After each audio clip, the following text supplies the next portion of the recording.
Lecture 86 Gita जी का एव के लिए माँ वाला प्यार। अब आगे। एव को किसी चीज का कोई डर नहीं था।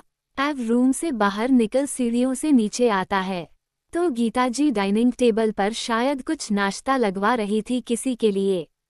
जब उन्हें किसी के आने की आहट होती है तो उनके चेहरे पर एक मुस्कान आ जाती है और वो तुरंत उस ओर जाती है और वहां आ रहे इंसान से प्यार से बोली, बेटा तुम पहली बार हमारे घर आए और मैंने ज़्यादा अच्छे से तुम्हारा स्वागत भी नहीं किया, पर अभी नाश्ता करके ही जाओ, मैंने लगवा दिया है।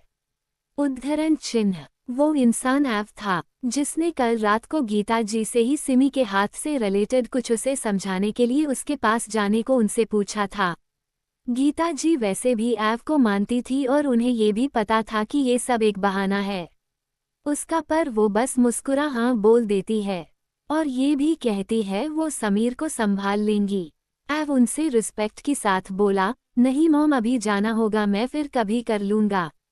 उद्धरण चिन्ह। गीता जी उससे प्यार से बोली, बेटा पहली बार हम अपने दामाद को ऐसे घर से नहीं जाने देंगे, इसलिए कुछ तो खाना ही पड़ेगा तुम्हें। उद्धरण चिन्ह। एव उन्हें फिर मना नहीं कर पाया, उनका नेचर एव को अपने माँ की याद दिलाता था जिस वजह से वो उन्हें मना करके हट नहीं करना चाहता था। फिर डाइनिंग टेबल पर गया और गीता जी उसे अपने हाथों से खाना परोसने लगी। एव को आज कई सालों बाद एक बेटे वाली फीलिंग आ रही थी। वो दिल से आज बहुत खुश था।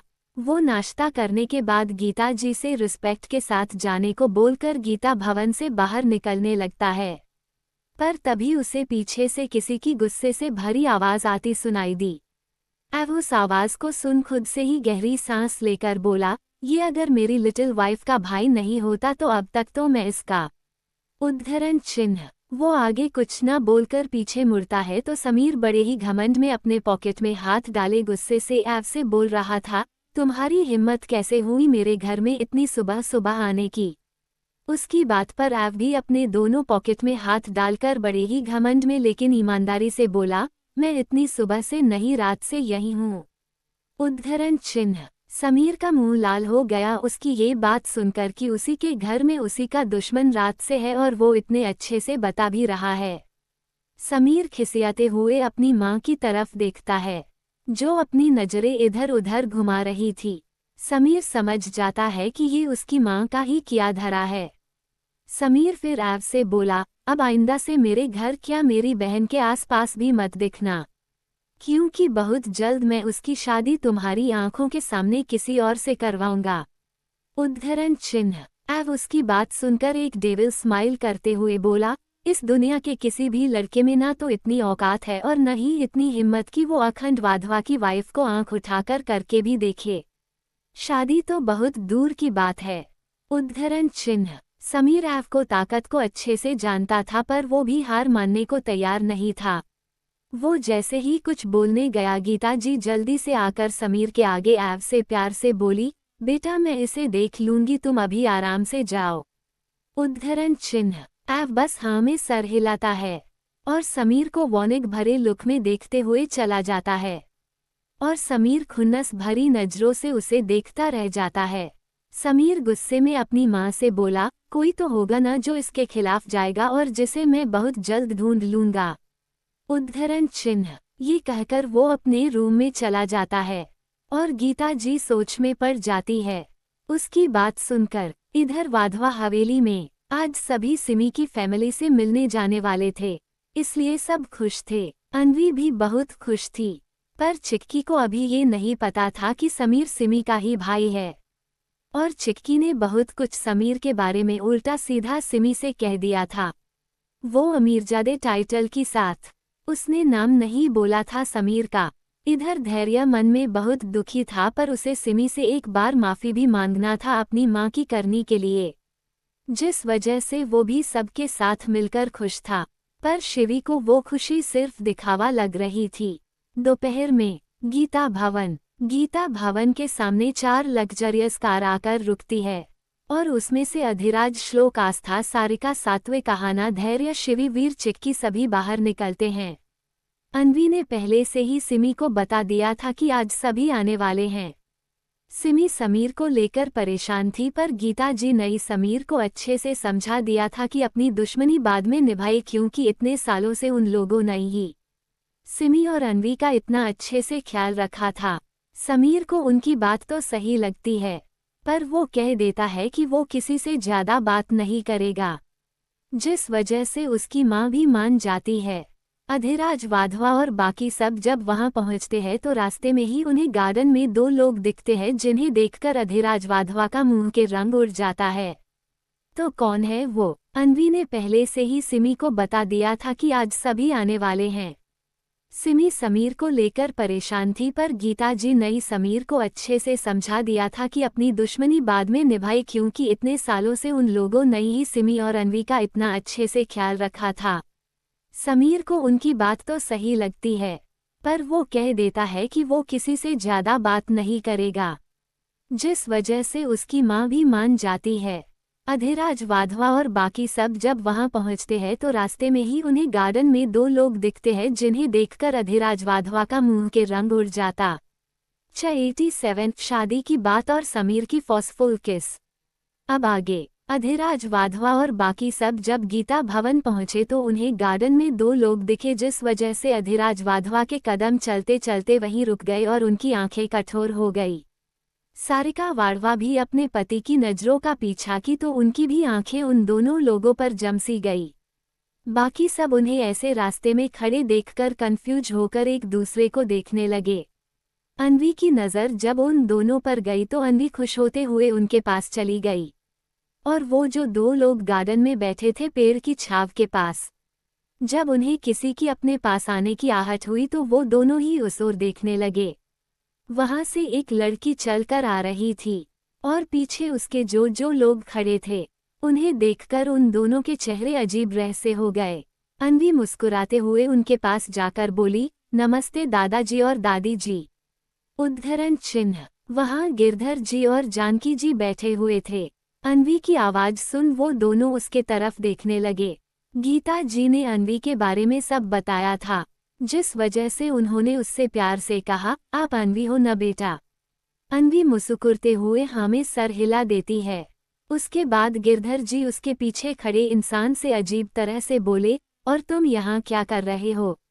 जानकी जी सारिका जी को छोड़कर बाकी खड़े सभी लोग हैरान रह जाते हैं गिरधर जी की बात सुनकर कि वो तो आज पहली बार मिल रहे हैं, तो वो अधिराज वाधवा से ऐसे क्यों कह रहे हैं। वहां तब तक गीता जी और सिमी भी आ जाती है। सिमी ने आज एक Pathani suit salwar pink colour का पहन रखा था और दुपट्टे से अपने गले को छुपाया हुआ था, क्योंकि वहां ऐव के दिए हुए लव बाइट्स थे। सिमी उन सब को देखकर काफी खुश हो गई थी, पर जैसे ही अपने दादाजी की बात सुनती है वो भी हैरान होकर देखने लगती है। अधिराज वाधवा घमंड से बोले, गुरु मैं यहाँ अपनी पोती से मिलने आया हूँ, और तुम यहाँ किस लिए हो? उनकी बात पर गिरधर जी अपनी अकड़ में बोले, पोती? वो मेरी पोती है, तुम्हारी नहीं समझे आदि, इसलिए तुम उसे अपनी पोती मत बनाओ। उद्धरण चिन्ह। उन दोनों को एक दूसरे का ऐसे नाम अलग तरह से लेते देख सब और हैरान रह जाते हैं। उन सब को कुछ न कुछ आइडिया हो गया था कि ये लोग पक्का एक दूसरे को पहले से ही जानते हैं। अधिराज वाधवा और गिरधर वाधवा एक दूसरे को कोल्ड लुक दे रहे थे, जिस वजह से सिमी अपने मन में रोते हुए बोली, हे भगवान, एक तो भाई पहले ही उन्हें पसंद नहीं करते और अब ऊपर से दादा दादी को भूत देखकर लगता है कि ये लोग भी एक दूसरे के दुश्मन हैं। मैं क्या करूं अब? वो खुद से मन ही मन बोले जा रही थी कि सात्विक उन सभी के बीच में आते हुए शांत कराते हुए सबसे बोला, क्या आप लोग एक दूसरे को पहले से जानते हो? उसकी बात पर गिरधर जी इतराते हुए बोले, अरे हाँ, ये वही है जिसे बचपन में जब मार पड़ती थी घर पर तो मेरे पास आकर आंसू बहाया करता था। उद्धरण चिन्ह। उनकी बात पर सब धीरे धीरे हंस दिए। तो वहीं अधिराज वाधवा चिढ़ते हुए बोले, और तू गुरु, तू भी तो जब यहाँ आता था तो मैं ही तुझे तैरना सिखाता था, भूल गया अपने दिन? उद्धरण चिन्ह। उनकी बात पर गिरधर जी बोले, हाँ तो इसमें कौन सी बड़ी बात है, तू मेरा सबसे अच्छा दोस्त था तो क्या इतना नहीं कर सकता था? उद्धरण चिन्ह। उन सब की बहस और नोक झोंक को सुनकर सबको पता चल गया कि ये दोनों बचपन के दोस्त थे, जो आज शायद कई सालों बाद मिले हैं। गिरधर जी की बात पर अधिराज वाधवा बोले, हाँ अब तो मैं था तेरा दोस्त, अब कहाँ रह गया। उद्धरण चिन्ह। ये कहकर वो नाटक करते हुए मुंह लटका लेते हैं। तो गिरधर जी उसके पास जाकर उनको गले लगाते हुए बोले, बस कर नौटंकी, अब तो सुधर जा, अब तो बूढ़ा भी हो गया। उद्धरण चिन्ह। अधिराज वाधवा भी उन्हें गले लगाकर हंसते हुए बोले, कितने सालों बाद मिल रहे हो गुरु, तुम्हें मेरी याद नहीं आई। उद्धरण चिन्ह। ये कहकर वो दोनों एक दूसरे से मुस्कुराते हुए अलग होते हैं। और फिर जानकी जी और सारिका जी भी एक दूसरे के गले लगती है। ये दोनों बचपन की सहेलियां थीं और वो दोनों बचपन के दोस्त जो बनारस में ही मिले थे। गिरधर जी मुस्कुराते हुए बोले, बहुत काम आ गया था पिताजी के जाने के बाद, फिर यहाँ भाई आना बंद हो गया और हमारे जमाने में इतने फोन भी नहीं हुआ करते थे कि कोई बातचीत हो पाए। उद्धरण चिन्ह। उन सब को अब प्यार से बात करता देख सिमी तो बहुत खुश थी कि चलो अब सिर्फ भाई को ही मनाना पड़ेगा और अब ये लोग साथ है तो और भी कोई दिक्कत नहीं होगी। गीता जी भी खुश होकर सबको प्यार से अंदर आने को कहती है। तो अधिराज और गिरधर जी और सारिका जानकी जी वो चारों वहीं गार्डन में बैठ जाते हैं और उनका नाश्ता वहीं लगवा दिया जाता है। अधिराज वाधवा सिमी को अपने पास बुलाकर उससे उसका हाल चाल पूछते हैं। तो सिमी भी मुस्कुराते हुए ठीक हूँ कह देती है। उसके बाद सिमी अपने दादा दादी जी से अधिराज वाधवा के पूरे परिवार के बारे में बताती है कि उन लोगों ने ही उसका ख्याल रखा था। उसकी बात पर गिरधर जी थोड़े इमोशनल हो जाते हैं कि उनका दोस्त हमेशा किसी न किसी तरह से उसका हमेशा मदद करता था। अभी गिरधर और अधिराज वाधवा को नहीं पता था कि सिमी की शादी ऐव से हो चुकी है। इसलिए अधिराज वाधवा गिरधर जी से बोले, याद गुरु तुझे जब हमने कहा था कि हम अपने पोते पोतियों की शादी एक दूसरे से करवाएंगे, तो मुझे लगता है कि अब हमें सोचना चाहिए इसके बारे। उद्धरण चिन्ह। सिमी जो जानकी जी और सारिका जी को फ्रूट्स दे रही थी, अचानक से उनकी बात सुन उसका चेहरा हल्का हल्का लाल होने लगता है और उनकी बात पर गिरधर जी खुश होते हुए बोले, हाँ आदि याद है मुझे वो बात, क्योंकि हमारे बेटे बेटियां तो एक दूसरे से बड़े छोटे हुए थे जिस वजह से हमने अपने पोते पोतियों की शादी की बात कही थी। पर मुझे अभी तेरे पोते से भी मिलना है। तेरे पोती से तो मैं मिल लिया, वो बहुत ही सुंदर और सुशील है और वो मेरे समीर के लिए मुझे पसंद है। उद्धरण चिन्ह। उनकी बात पर सारिका जी खुशी से बोली, हाँ मेरी श्रुति के लिए आपके समीर जैसा इतना समझदार और काबिल लड़का ही चाहिए था जो उसे संभाल ले। उद्धरण चिन्ह। उनकी बात पर जानकी जी और सभी हाँ में सर हिलाते हैं। और फिर अधिराज वाधवा बोले, मैं अपने बड़े पोते अखंड की शादी अपनी पोती सिम्हिका से करवाना चाहता हूँ और छोटे पोते सात्विक की शादी अन्वी बेटा से करवाना चाहता हूँ। उद्धरण चिन्ह। सिमी तो वहाँ बड़ों की बातें अपनी आंखें फाड़े और कान खोलकर सुन रही थी कि आज ही मिले और अब शादी की बात भी शुरू। अखंड का नाम गिरधर जी को सुना सुना लग रहा था। फिर उन्हें याद आता है कि अखंड वाधवा तो बिजनेस टायकून है, क्योंकि गिरधर जी भी बिजनेस की न्यूज पढ़ा करते थे, पर उन्हें ये नहीं पता था कि ये उनके दोस्त का ही पोता है। शादी की बात सारिका जी ने ही अधिराज वाधवा से कही थी कि उन्हें चीकू के लिए सिम्हिका पसंद है तो वहां चलकर उनके बारे में बात कर ले।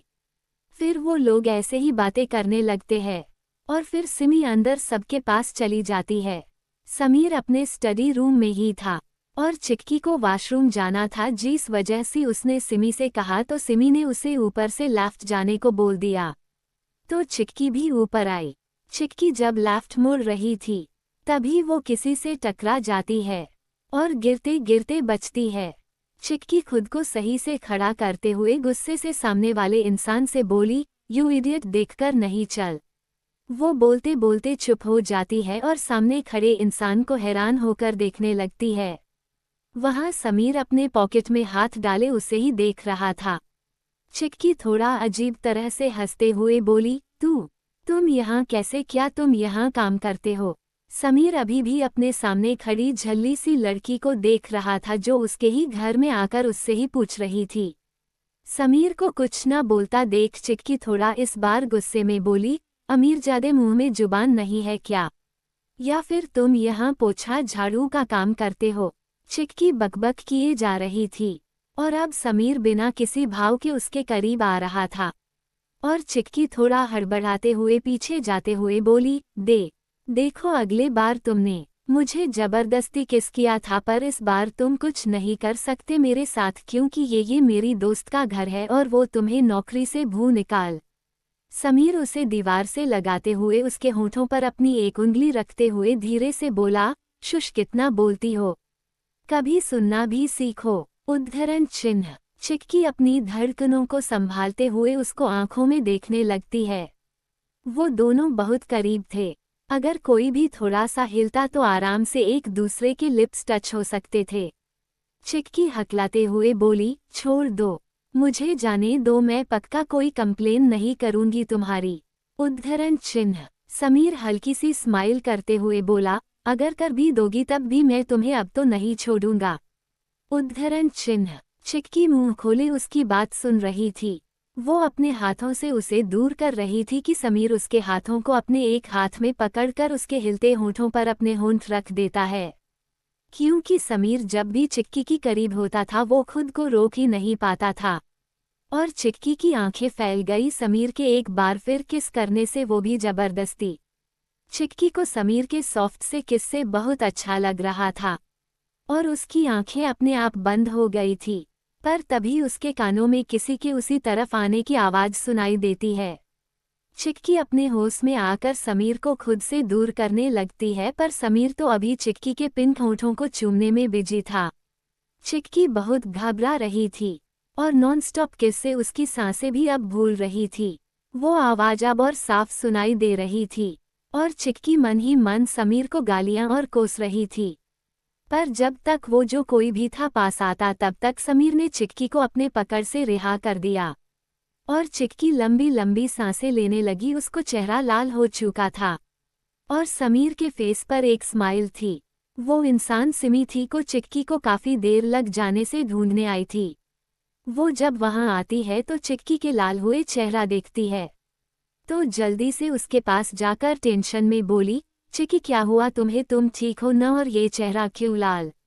तभी उसकी नज़र समीर पर पड़ती है जो वहीं खड़ा था। सिमी उसे देखते हुए बोली, भाई आपको पता है कि यहाँ क्या हुआ अभी। चिक्की उसके मुंह से भाई शब्द सुनकर शॉक्ड होकर कभी सिमी को देखती तो कभी समीर को। समीर ईमानदारी से बोला, यहाँ अभी हम दोनों ने किस। उद्धरण चिन्ह। हम दोनों किसी की बात कर रहे थे है न। चिक्की समीर की बात पर जल्दी जल्दी सिमी से बोली और गुस्से से समीर को घूरने लगी जो अभी अपनी ही करतूत बताने वाला था। सिमी को थोड़ा अजीब लगा क्योंकि जहां तक उसे पता था चिक्की और उसके भाई आज मिल रहे हैं तो इतनी जल्दी बातें भी होने लगी। सिमी चिक्की से क्यूट सी आवाज में बोली, पर चिक्की तुम और भाई तो आज ही मिल रहे हो ना फिर। उसकी बात पर जैसे ही समीर कहने वाला था कि नहीं हम पहले भी मिल चुके हैं, चिक्की समझ जाती है और वो जल्दी से बोली, अरे हाँ मैं तो आज ही मिल रही हूँ, पर तुम्हें पता है न कि मैं कितनी अच्छी हूँ, सबसे बात करने लगती हूँ मिलते ही। समीर उसकी बात पर घूरने लगता है तो सिमी फिर बोली, ठीक है फिर अगर आप दोनों एक दूसरे को जान गए तो, पर अब चलिए नीचे सभी बुला रहे हैं। उद्धरण चिन्ह। ये कहकर वो चिक्की और समीर को चलने का इशारा करती है। फिर समीर चिक्की को घूरते हुए नीचे चला जाता है और सिमी चिक्की को लेकर 88 सात्विक और अनवी। अब आगे समीर और बाकी सब नीचे आते हैं और हॉल में ही आस्था, श्लोक, सात्विक, धैर्य, शिवी, वीर, शिविनाहना सभी बैठकर हंसी मजाक एक दूसरे से कर रहे थे। गीता जी और आस्था जी एक दूसरे बहुत अच्छी तरह से घुल मिल गई थी। सिमी को आता देख धैर्य उसके पास जाता है और थोड़ा हिचकिचाते हुए बोलता है, क्यूटी वो मुझे तुमसे कुछ कहना है। उद्धरण चिन्ह। सिमी क्यूट सी स्माइल करते हुए बोली, हाँ बोलो क्या कहना है। उद्धरण चिन्ह। धैर्य एक गहरी सांस लेते हुए सिमी से बोला, I am sorry. Simi pout करते हुए बोली, पर सॉरी क्यों, आपने क्या किया। सिमी को ये बात नहीं पता थी कि उस पर अटैकमेंट का वाधवा ने करवाया था। धैर्य को ये बात पता थी जिस वजह से उसने बात को संभालते हुए बोला, वो बस ऐसे ही सॉरी कहा और कोई बात नहीं है। उद्धरण चिन्ह। वो लोग आपस में और भी बात करते पर तब तक शिवी, चिक्की, आना और अनवी सभी सिमी के पास आते हैं। और शिवी सिमी से बोलती है, सिमी हमें अपना घर और रूम तो दिखाओ। उद्धरण चिन्ह। सिमी भी खुश होकर बोली, हाँ हाँ क्यों नहीं। उद्धरण चिन्ह। चिक्की अब चुपचाप थी और ये समझने की कोशिश कर रही थी कि ये सच है, सिमी का भाई वो अमीरजादा ही है। वो बस अब चुपचाप सबके साथ जा रही थी, क्योंकि समीर की प्रेंजेस उसके ऊपर दबाव बना रही थी, और समीर बस चुपचाप श्लोक जी और सात्विक लोगों से बात कर रहा था।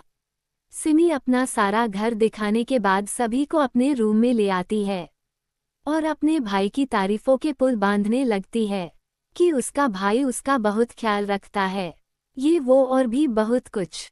चिक्की समीर की इतनी ज्यादा तारीफ बहुत ध्यान से सुन रही थी और मन ही मन उसका दिल एक अजीब सी खुशी से भर जा रहा था। सिमी आगे चल रही थी और बार बार अपने कमर को पकड़ रही थी और ऊपर अपने गले को भी बार बार दुपट्टे से ढक रही थी। पर वो कहते हैं न कि लड़कियां गॉसिप करने में तेज होती है और उनका दिमाग भी इन सब में ज्यादा चलता है। वही हाल इन सभी लड़कियों का था। वो सिमी को बहुत अच्छे से नोटिस कर रहे थे और तभी अन्वी को सिमी के गर्दन के पास एक ताज़ा लव बाइट दिखा। वो सब तब तक बेड पर बैठ चुके थे। अन्वी सिमी को छेड़ते हुए बोली, वैसे सिमी तुम्हारे गर्दन पर ये निशान कैसा? उसकी बात पर सभी उसकी गर्दन पर देखने लगे और सिमी के कुछ बोलने से पहले शिवी हंसते हुए बोली, अरे ये तो लव बाइट्स के जैसा दिख रहा है, देखो ध्यान से। उद्धरण चिन्ह। सिमी उन सब की बातें सुन मर जाना चाहती थी। उसका चेहरा लाल हो गया था। वो अपने दुपट्टे को जल्दी अपने गर्दन पर करती है और हड़बड़ाते हुए बोली, वो ये एक कीड़े ने काट लिया था। उद्धरण चिन्ह। वहां बैठे सभी को पता था कि ये किसने काटा होगा, जिस वजह से वो लोग जोर जोर से हंसने लगे उसकी बात पर। अन्वी हंसते हुए बोली, अच्छा कीड़े ने काटा है तो मैडम आप अपने कमर को बार बार क्यों पकड़ रही थी? जैसे लग रहा हो कि सारी रात किसी ने उस कमर को बहुत अच्छे से पकड़ा हो। उद्धरण चिन्ह। अन्वी की बात सुन सिमी मन ही मन ऐव को 1000 बार कोस चुकी थी, क्योंकि ये सच था। ऐव ने कहा था कि वो बस थोड़ा सा करेगा उसके साथ, पर उसने 6 घंटे तक किया था, जिस वजह से उसकी कमर में अभी तक दर्द था। सिमी का चेहरा शर्म से लाल हो चुका था। उसे इतना ज्यादा ब्लश करता देख आहना उन सबको डांटते हुए बोली, बस करो तुम सब, कितना उसे परेशान कर रहे हो।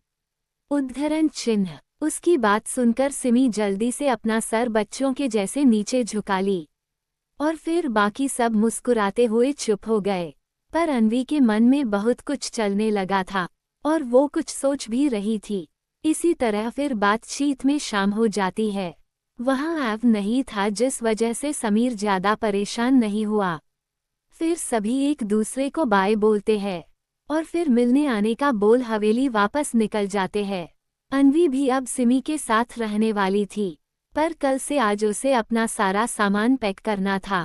हालांकि सात्विक खुश नहीं था अन्वी के इस फैसले से, पर सिमी और अन्वी हमेशा साथ रहते थे, जिस वजह से अकेले न सिमी का मन लग रहा था और न वहाँ अन्वी का। अन्वी को अपने पास हमेशा के लिए रखने के लिए सात्विक अपनी ग्रैंडमा से अन्वी के लिए अब बात करने वाला था। इसी तरह शाम हो जाती है। सिमी फिर अपने दादा दादी के साथ बैठकर प्यारी प्यारी बातें करने लगती है। गिरधर जी और जानकी जी ने गीता जी से बता दिया था कि वो लोग समीर और सिमी का रिश्ता तय कर चुके हैं। गीता जी बहुत खुश थी ये जानकर, पर उन्हें समीर को मनाना था अभी। सिमी उन लोगों से बात कर ही रही थी कि उसके फ़ोन पर किसी का मैसेज आता है। सिमी फ़ोन देखती है तो उसका मुंह बन जाता है और वो जल्दी से टाइप करते हुए उस मैसेज का रिप्लाई करती है, नहीं मैं अब कहीं नहीं आऊंगी, समझे आप। उद्धरण चिन्ह। वो ऐव का मैसेज था जो उसे घाट पर बुला रहा था। उधर से ऐव ने लिखा, सोच लो अगर तुम नहीं आई तो मुझे वहां आने में देर नहीं लगेगी। उद्धरण चिन्ह। वो ऐव की इनडायरेक्टली वाली धमकी थी सिमी को। सिमी का छोटा सा बुरी तरीके बन जाता है और फिर वो बस इतना ही रिप्लाई की, आ रही हूँ रुकिए। उद्धरण चिन्ह। क्योंकि सिमी को पता था ऐव क्या चीज़ है, वो जो बोलता है वो उसे करके रहता है। गीता भवन घाट से ज़्यादा दूर नहीं था, जिस वजह से वो पैदल ही आराम से जा सकती थी। सिमी अपने दादा दादी से प्यार से बोली, दादा दादी जी, मुझे थोड़ा घाट वाले मंदिर में कुछ काम है, आप मम्मा से बता देना और भाई से भी, मैं बस थोड़ी देर में आती हूँ। उद्धरण चिन्ह। दोनों लोग प्यार से सिमी के सर पर हाथ फेरते हुए हाँ में सर हिला देते हैं। और सिमी मन ही मन एव को कोसते हुए बोली, ये मॉन्स्टर मुझे सुकून से रहने नहीं देते। हन। वो फिर घाट की तरफ निकल जाती है। घाट बिल्कुल खाली था। उस समय बस सूरज अस्त होते हुए उस गंगा के पानी में दिख रहा था और चारों तरफ एक लाल रोशनी फैली हुई थी। वो माहौल बहुत ही ज्यादा सुंदर था। सिमी तो घाट पर खड़ी होकर एक टक उस सूरज को अस्त होते हुए देख रही थी। ठंडी ठंडी हवा उसके शरीर को तरोताजा कर रही थी। सिमी तो अपना गुस्सा ही भूल चुकी थी वहां आकर। वो घाट पर खड़ी थी कि कोई उसे पीछे से अपनी बाहों में भर लेता है। सिमी को अच्छे से पता था कि ये टच किसका है। उसकी आंखें अपने आप बंद हो जाती है। एव उसके कंधे पर अपना चिन टिकाकर उसके कानों में धीरे से अपनी लो मैग्नेटिक वॉइस में बोला, little wifey you are my everything. एव के इस कन्फेशन को सुनकर सिमी अपनी आंखें खोलती है और एव को फील करने लगती है, क्योंकि उसे एव की ये बात सुनकर बहुत अच्छा लगा था। और ये सच भी था। सिमी जब से उसकी लाइफ में आई थी तब से वो उसकी सब कुछ बन चुकी थी। उसी वक्त अब तक रात के 10 बज चुके थे। गीता भवन के सिमी के रूम में सिमी को लगा था कि एव उसे घर छोड़कर वापस हवेली चला गया होगा, इसलिए वो थोड़ी रिलैक्स थी और सबके साथ डिनर एंजॉय करके अपने रूम में आई। और उसने जैसे ही रूम का गेट अंदर से लॉक किया, किसी ने उसे अपनी गोद में उठा लिया। सिमी हैरान हो गई कि अचानक से कौन, पर उसे समझने में देर नहीं लगी कि ये उसका मॉन्स्टर था। एव ने उसे अपनी बाहों में भर लिया। उधर सात्विक के रूम में सात्विक और अन्वी एक हो चुके थे। उसी समय उस कालकोठरी वाले छोटे से कमरे में जहां मेनका वाधवा सिकुड़ कर बैठी थी, उनकी हालत बहुत खराब हो रही थी। सही शब्दों में कहा जाए तो मौत से भी बदतर हो रही थी। पर उनकी नफरत एव और सिमी को लेकर बढ़ती जा रही थी। वो बस यहाँ से निकल अब खुलकर एव से लड़ना चाहती थी, पर वहां से निकलने का कोई रास्ता नहीं था। तो कैसे निकलेंगी मेनका वाधवा एव की काल कोठरी से? और समीर क्या करेगा एव को सिमी से दूर रखने के लिए? जानने के लिए पढ़ते रहिए।